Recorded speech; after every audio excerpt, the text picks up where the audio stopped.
Thiruvananthapuram corporation mayor സ്ഥാനം ലഭിക്കാത്തതിൽ ബിജെപിയെ വെട്ടിലാക്കിയ R Sreelekha.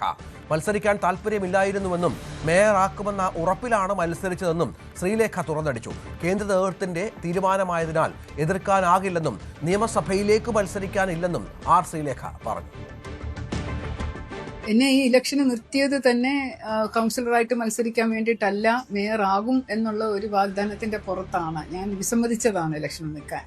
പക്ഷെ അത് അങ്ങനെ പറയുന്നത് കേട്ടപ്പോൾ ഞാനായിരിക്കും ഈ തെരഞ്ഞെടുപ്പിന്റെ മുഖം. കാൻഡിഡേറ്റ്സിന് എല്ലാവർക്കും വേണ്ടി പ്രവർത്തിക്കേണ്ട ആളായിരിക്കണം. നേരത്തെ പറഞ്ഞിരുന്നത് 10 കാൻഡിഡേറ്റ്സിനെ ജയിപ്പിക്കുന്ന വൈസ് പ്രസിഡന്റും കൂടിയാണ് ഞാൻ ബിജെപിയുടെ സംസ്ഥാന. അപ്പോൾ അതിനെ 10 പേരെ വിജയിപ്പിച്ചാൽ മതി എന്നാ പറഞ്ഞ. അവസാനം ഞാൻ കൗൺസിലർ ആകേണ്ട സാഹചര്യത്തിൽ ഞാൻ പാർട്ടി പറഞ്ഞത് അംഗീകരിച്ച് നിന്നു. തിരുവനന്തപുരം നഗരസഭയുടെ ഭരണം പിടിക്കാനായതിന്റെ ആത്മവിശ്വാസത്തിൽ പ്രധാനമന്ത്രി നരേന്ദ്രമോദിയെ തലസ്ഥാനത്തേക്ക് എത്തിക്കാനുള്ള ഒരുക്കങ്ങൾ നടക്കുന്നതിനിടയിലാണ് ബിജെപി നേതൃത്വത്തെ വെട്ടിലാക്കിക്കൊണ്ട് ആർ ശ്രീലേഖയുടെ പ്രതികരണം വരുന്നത്.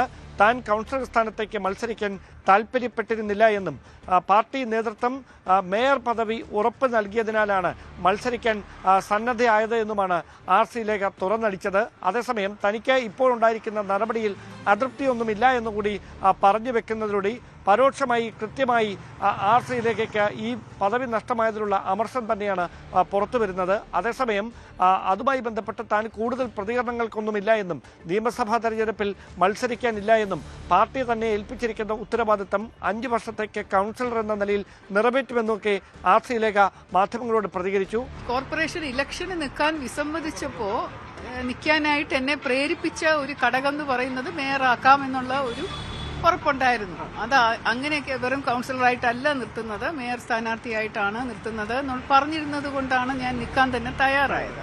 അത് ഞാൻ ആ ഇന്റർവ്യൂവിൽ പറഞ്ഞിട്ടുണ്ട്.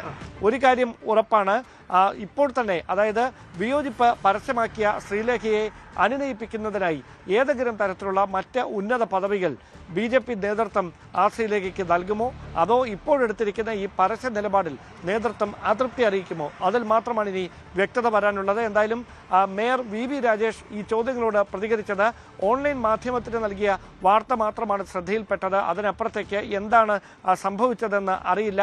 പൂർണ്ണ പിന്തുണയുമായി ആർ ശ്രീലേഖ തങ്ങൾക്ക് ഒപ്പമുണ്ട് എന്ന് കൂടിയാണ് മേയർ വി രാജേഷ് പറഞ്ഞു വെച്ചത്. അല്ല, ഞാൻ പറയുന്നത് അങ്ങനെ ഒരു ഓൺലൈനിൽ ചില വാർത്തകൾ വന്നു പറഞ്ഞതിലപ്പുറം അത് എൻ്റെ പഠിപ്പിട്ടിമാരോട് ഞാൻ ചോദിച്ചു, അവരുടെയും ശ്രദ്ധയിൽപ്പെട്ടിട്ടില്ല. അപ്പോൾ ഞങ്ങൾ രാവിലെ മുതൽ ഫീൽഡിലായിരുന്നു. ഞാനിപ്പോൾ എൻ്റെ മുൻ വാർഡ് പൂജപ്പുര വാർഡിലായിരുന്നു. അപ്പോൾ അക്കാര്യങ്ങൾ ശ്രദ്ധയിൽപ്പെട്ടില്ല. അങ്ങനെയുള്ള കാര്യത്തിൽ ഞാനൊക്കെ എങ്ങനെയാണ് അഭിപ്രായം പറയുന്നത്?